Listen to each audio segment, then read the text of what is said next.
Hello and welcome to the Room to Talk podcast with me, Michael Dunn. This is a podcast where we talk to and about ordinary people who live and work in our small community of Low Curzon in Salford.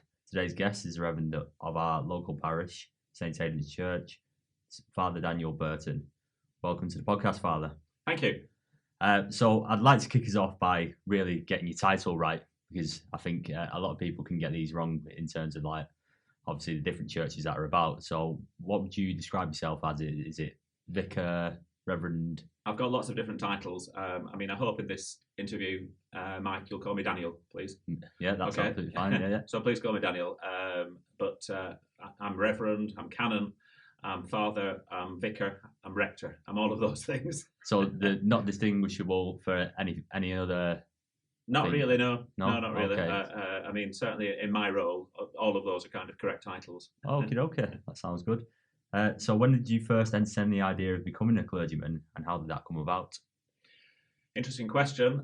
Depends how much time you've got about the answer. I was brought up in a Christian home. I always went to church from probably from being born, really. I've got two younger sisters. We were all brought up in the same way.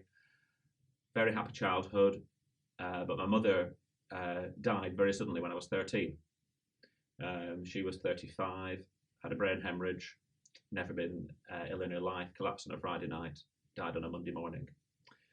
I was 13 and a half, my sisters were 12 and 9, respectively. And as you can imagine, when something like that happens, it completely turns your life upside down.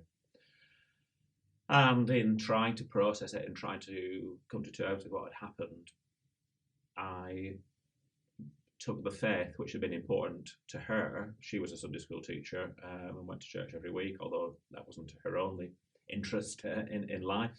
But it meant a lot to her, as it meant a lot to her parents. And in trying to come to terms with her death, I would say I took the faith, much more seriously than I would have done if she'd lived. And as a result of that, I made a commitment as a Christian when I was 16. And very soon after that, I sensed what in the church we call a calling, a vocation, which is really an inner compulsion, an inner voice. You can call it a voice, though I've never heard a voice, but an inner sense of what you ought to do. And I had a very strong conviction that I ought to become a minister and work in the church. And that's been within you ever since. And that was, that became very strong when I was in the upper sixth at school. So really, when I was 17, in the lower sixth, really, when I was about 17. So I was baptized when I was 16, having made my commitment as a Christian. And really, from about the age of 17, it was a very, very strong feeling. I'm now 57, so it's been with me for 40 years. So obviously you were a very religious family before your mum sadly passed away. Not very religious, I wouldn't say that at all. It was just church was part of our life. Right. Church was part of our life. My mum and dad ran a clothes shop. My mum was into golf. They were very big Amdram people. They were all into the local amateur dramatics, and that was a huge part of their life. But we also went to church. And was that common, do you think? A lot more common back then than it is? I think it was. I mean, I was born 63. So, I'm talking about the late 60s and early 70s. Right. My mum died 77. Having said that, at the grammar school I was at, up in Rosendale, where I grew up, very traditional grammar school, there were very few people in my class went to church. Right. Even in 1975 when I started school, there were very few people went to church then. And what was the environment like for you around that area at the time then? My dad always worked. My dad had a good job, and we had a comfortable lifestyle. Really, it was the Rosendale Valley was very traditional. My parents and grandparents and great grandparents and goodness knows for how long have always lived in that area. So we're very, very rooted in the Rosendale Valley. Everybody knows everybody else, and everybody's related. It was a very secure environment, really. The school I went to, my parents and my grandparents all went to the same school. Right. So it was very, very traditional, and very secure, very safe. And so when your mum passed away, was there a lot of people around you to lean on at the Huge time? numbers, Yeah, huge numbers. Yeah, I mean, it was just it wasn't an issue. I mean, we had two wonderful grandmothers, and we had endless friends who were all called auntie and uncle, right. who all supported my dad. And there's my dad at what would he be, 36, 37. His wife has died very suddenly, and he's got three children aged 9, 12, and 13. So it was a massive trauma for him, but incredible number of close friends who helped out in those circumstances. Sounds like a very strong community you come from. Yeah, I would say that's true. Really, yeah. What's life like for you then now as a reverend yourself or a clergyman? Very busy, very varied. I love the job that I do, and I don't want to do I don't want to do anything else. It's about people. It's about working with people, and seeing. It's a very privileged job. You're privileged to be close to people at some of the most important moments of their life. So last Saturday I conducted a wedding. Beautiful, amazing occasion, and such a privilege to be there when two people make that commitment to each other. Today I've been on the phone planning two funerals, which I've got coming up in the next 10 days. One is a lady who's aged 85, so she's had a long life, and I hope that there'll be a sense of thanksgiving and celebration, because that's a good age and there's a lot to be thankful for. The second funeral is of a guy who was 46 years old, who had an accident and banged his head and suffered a bleed on the brain as a result and died. He's got teenage children, and both of his parents are fit and well. So that's going to be completely different. That's going to be a very, very difficult funeral to conduct of a man in the middle of his life who's dropped dead. And how do you take those tolls on yourself personally then? Obviously you've been through tragedies your own self, but for other people? I guess because of my own experience with my mother's death, I empathise and understand people going through that kind of trauma. You have to be careful, not to get too emotionally involved. You don't want the minister at the front of the church bursting into tears halfway through the service. Though sometimes I have been moved to tears during funerals, of course. But it's a difficult one, because you've got to show empathy and understanding without getting too emotionally involved. But I guess you just learn to gauge and judge that over the years, really. Yeah. Do you feel the closeness with families and things like that? And do you feel like, is there a way that you interact with families over a longer period? Because when I was younger, I remember coming from the Catholic Church, our priest felt very much part of the family quite often. Right. Yes. I mean, that varies from congregation to congregation, and from person to person and families to families. But where possible, I do like to be close to families, and it's lovely when you are considered a member of the family. And certainly, when you've been through those if you've conducted baptisms or weddings or funerals for families, then you do get to know them. And over the years, I've worked in the church in Hemel Hempstead in Hertfordshire. I was in South Wales for 10 years. I was in Cheetham Hill for 9 years, and now I've been in Salford for 8 years. And I'm still in touch with people from Hemel Hempstead and South Wales and Cheetham Hill, because you do become part of people's lives. And what's the thing that takes you from place to place? Is that something that's within the church? Is that required of you, or is that something that you get to have a choice over? In the Church of England, we have a great deal of choice. Right. I think in the Roman Catholic Church, still the bishop has the final say and the final word, and will send a priest from parish to parish. That can happen in the Church of England, but it doesn't happen very often. Generally, we are free to stay or to move.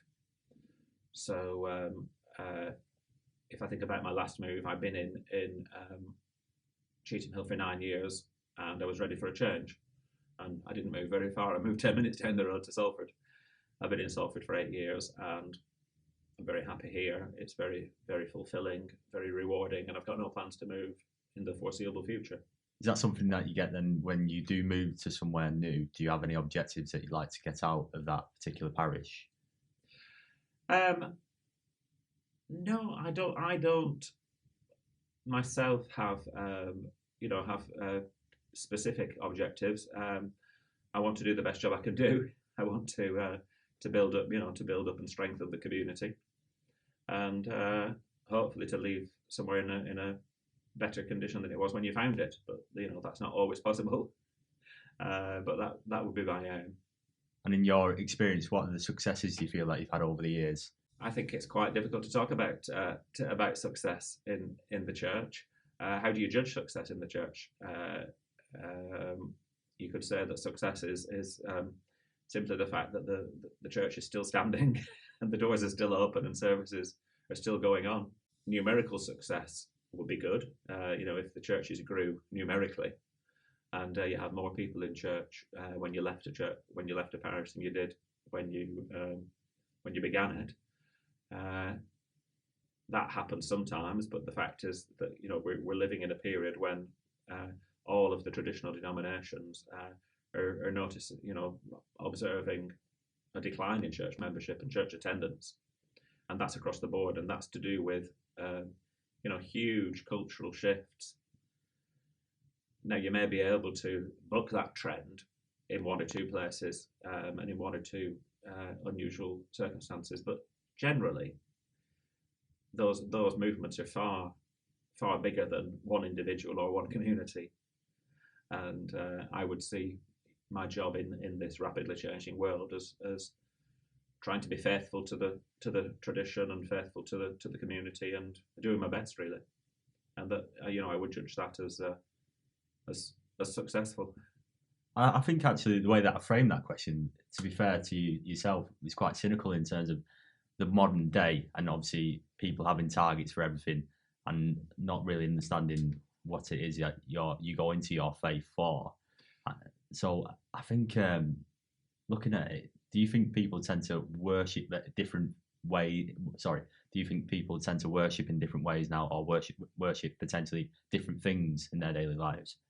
I think, obviously, active Christian commitment in terms of, which is shown in terms of church attendance is in decline. It's probably been in decline since the Second World War, but it's been in very severe decline over the last 30 or 40 years, and undoubtedly we do live in a very materialist culture where we're encouraged to find fulfillment in material things, in possessions, in getting and spending, getting money and spending it, basically. And I think most people know deep down that there's a certain element of superficiality to that, and we don't really believe that the right car is going to make us perfectly happy, or the right house is going to make us perfectly happy. Everybody, I think, knows deep down that it's relationships, really, and people that ultimately make us happy. But undoubtedly, it's a very difficult climate today, I think, to get across that alternative message to the prevailing message of materialism. Do you feel like there's a need for the church to modernise in any way? Undoubtedly, yeah, undoubtedly. The pandemic that we've been going through and are still going through has forced many churches to modernise. In that our church buildings were physically closed for 3 or 4 months, and most of us went online and starting doing our services online. And just as most of us had never heard of Zoom until March of this year, and now we're all Zooming here, there, and everywhere kind of thing with our meetings. So in church circles, many churches started streaming their services on social media, and we did that, and had a very steep learning curve, and it was very successful, and people are still accessing our services via social media. They're not doing so as much as they were when we were locked down. It was very interesting that during lockdown, when people had nothing else to do, many people made an effort to connect through um, through the internet with faith communities and with acts of worship, which would suggest that it is, somewhere deep down there, when you kind of peel away all the layers of the onion or whatever, deep down there, a lot of people still have a latent faith, which generally is not being nourished, it's not being encouraged. But the fact is, people are very busy, aren't they? Life is very busy, and faith is one of those things that so easily gets squeezed out, I think, of a busy life. And do you think this is something that could be a way forward, really? Obviously, realizing that the church can modernise with technology and being able to zoom into people's homes, or would you like to continue in more traditional ways? No, I think going forward we will have to be a hybrid church. We'll have to be both worshipping physically, face to face, and making as much stuff available online as we can. Undoubtedly, because whilst there are certain disadvantages to online connections, there are huge advantages as well. So I think that's changed. I think the pandemic has forced the church to modernise in many ways very, very quickly. Do you have any opinions on how other faiths may be able to keep up quite a large congregation rather than Christianity? You mean, for example, why are so many people going to the mosque and not so many people going to the church, for example? That's what I mean. Yeah. Right, yeah. It's a very interesting question, and I mean, it's kind of a question of sociology, really, isn't it? About sort of the sociology of religion, which I find very interesting, actually. If you think about Muslims in the UK, for example, I mean, most Muslims in the UK, even if they're British born, still identify with probably a non-British ethnic group. So I mean, I know the situation in Cheetham Hill very well, and most of the Muslims in Cheetham Hill are ethnically from a Pakistani background. Now, if you're not part of the prevailing culture in a country, going along to your place of worship is one way of kind of experiencing solidarity, isn't it? And expressing your culture as much as your faith. I think that's part of it. I think there's many different reasons. I think that other faiths are experiencing a kind of hemorrhaging and fragmentation in the way that Christianity is. They're just kind of on a different stage of their evolution, really. And do you find that people still identify as Christians? Because obviously there are a lot of people who don't identify with any religions. Yeah, I mean, I think that the statistics there from the census returns that happen every 10 years suggest that more and more people, more and more British-born people, are quite confident in saying that they have no religion. Now, we still live in a country that is hugely influenced by Christianity. I personally wouldn't describe the United Kingdom as a Christian country. I'd describe it as a multi-faith country, really, that's been hugely influenced in its history and its culture by Christianity. But undoubtedly, there are still a lot of people, probably 50% of the population who have some emotional or historical connection to Christianity. But the fact is that on an average Sunday is well under 5% of the population are in any place of worship. And do you think there's any particular demographics who do identify more as Christians, maybe younger people or older people? Is there somewhere in between where you feel like it's being lost? I think a lot of generations have been lost or badly served over the years in that they haven't they've rejected Christianity without knowing what they've rejected. They've never had a good a good introduction or a good experience of it, really. I mean, one of the surprising areas of growth in the Church of England is the church schools. So just around the corner, well, not too far from here, we've got St George's Church of England Primary School in Charlestown, just off. Can't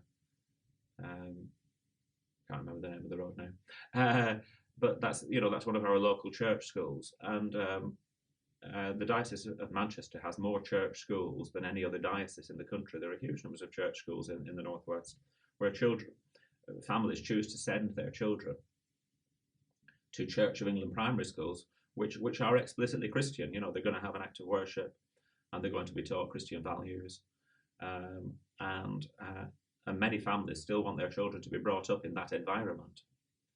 It doesn't necessarily lead to active church involvement or church commitment later in life. But it's an interesting area of growth. Undoubtedly, at the moment, many of our churches in this country are dependent on people who are 60 plus, 70 plus, in some cases 80 plus. And that is going to change dramatically in the next 10, 20, 30 years. And do you think people have continued their faith, or do you feel like people are more likely to find their faith later on in life? Is that something that there's any logic around? It's a very interesting question.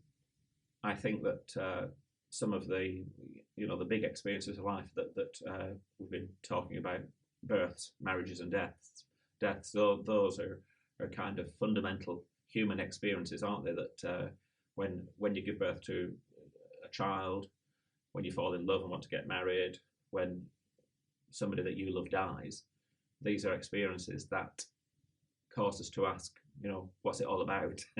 What is life all about? And at that time, people are very open to faith, the questions of faith, and the questions that faith tries to provide an answer to. And there is an opportunity there for the church.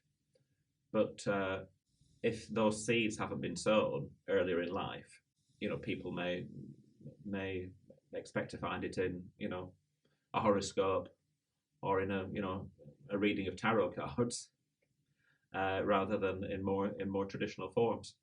And I think that's a shame. It goes back really to what I was saying or hinting at earlier on, which is that I think many people have rejected Christianity without understanding Christianity, and that's a shame. People must always be free to choose or to reject any faith. I believe. I certainly believe in freedom of conscience and freedom of religion. But sadly, I think many people have rejected Christianity without actually ever having examined it or understood it. So, leading back to yourself then for a little bit, I'd like to talk about ideas or maybe dreams that you had when you were younger.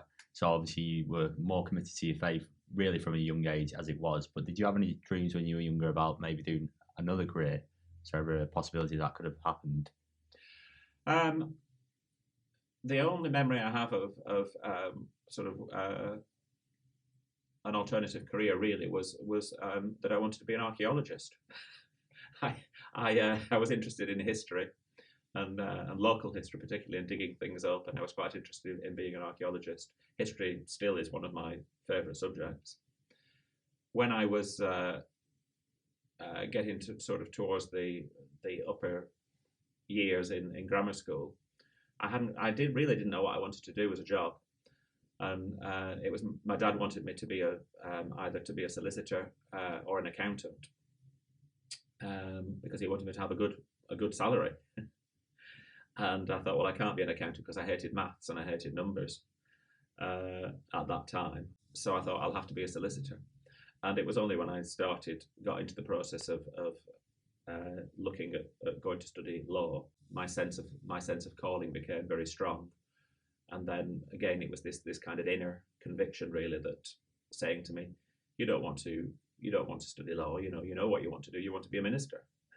So that was my dream, Mike, really. And in fact, I was very fortunate that at the age of 16, 17, it became very clear to me, and I'm still trying to fulfill it all these years later. That's good that you found something that you knew you would want to be for the rest of your life. Yes, I was very lucky in that sense, because I'm aware of many young people not being clear at all about what they want to do with their life. with your job role the way it is, obviously it is a very community based thing. Do you feel like you're able to commit to your family as well? Yes, yeah. I'm not married, so I don't have immediate family here in Salford, but I'm very close to my sisters and nephews who are still based in Rosendale. So tomorrow is my day off. Friday, I'll be heading up to Rosendale tomorrow and to meet my sisters in a socially distanced way, I hasten to add, and outside, I hasten to add. And we'll be going for a walk on the hills in Rosendale and probably go and meet my nephews in the local park later in the day. And family, as you could see really from my upbringing, was always important to me and still remains very important to me. Yeah. Would you say there's ever been an occasion where you've questioned your own faith? Yes. Oh yes. Definitely. I mean, I think I think doubt is kind of part of faith, really. Anybody who believes usually doubts from time to time as well, because the whole point about faith is it can't be proved. I can't do a scientific experiment and say, right, now there you are, Mike. You can see that God exists and that there is that Jesus is the Son of God and that there is a divine purpose for your life. I cannot prove that to you. I can try and convince you, but I can't prove it to you as a in a scientific way. It's a matter of faith, and as we know, most people in the world still do have a religious faith, and generations of people have found that their life is enriched by having a religious faith. But have I ever doubted? Yeah, absolutely, absolutely. And there've been times when I found it very tough. There have been times when I thought, I really can't stand this any longer. I'd like to get out of it. But then something has kind of shifted. Something has turned, and after thought and reflection and prayer, I've kind of thought, no, actually, you know what? You are in the right place. You are doing the right thing, and I've kind of recovered my equilibrium, but I've lost it from time to time as well. So you can empathise with the way that people are unable to maintain their own faith from time to time. Absolutely, yeah. I mean, you've described a lot of ways, haven't you, in terms of like how busy lives are being and yes. people's lives. And yeah. Is there any ideas that you could think that maybe you could push on for you personally that has worked for you over the years that you feel like you could bring people back into the faith? I don't know. That's a very challenging question. I think we've got to find new ways of allowing people to express their faith. I think connecting with people online has been very interesting, but it's kind of how you make that meaningful for those people and how you kind of take them onto the next step. Belonging to a faith community is about community. It is about a wider group of people, and the problem with connecting with anything or anyone through a screen is that it's just you on your own in your own kitchen or bedroom or wherever you happen to have your laptop or your device, and it can be a deep and meaningful experience, but it's also very limited because it's just you on your own. And one of the things about coming to church is that you're part of a community, and that's, of course, actually that's an aspect that's really fractured and really struggling at the moment, because although people are coming to church, there isn't any socializing, there isn't any relating, because we're not allowed to do it, and that's really testing. Do you think that's a test for the congregation themselves as well, to be able to continue to commit during a time where they are fearful of going outside as well? Yeah, and there can't be any pressure on that, because people are isolating for good reasons and for very sensible reasons, and we can't say, oh well, it's we've had to do risk assessments on all of our buildings and we've had to make them COVID secure, to use the correct language, to make sure that people feel completely safe coming into a place of worship. But if somebody isn't happy with that, you've got to respect that. And I think, as we know, in every other walk of life, the church isn't immune from all of these issues. It's going to continue to be very strange and to discover what the new normal is, because it won't be like the old normal. The world will have changed, won't it? Very much so. So I just want to get a couple more things out of you if you got the time, Father. Yeah. So parishioners appear to have a lot more on the plate these days. Obviously, you will serve a couple of parishes from what it seems. Yes. How has your role changed over the years? Well, I think that the traditional church community works best where you've got one vicar in charge of one church, and then you're just relating to that community, and you can give your 100% to that community. Unfortunately, in most parts of the Church of England, that's a luxury that we cannot afford. And here in Salford, I'm technically in charge of 5 communities, 5 churches.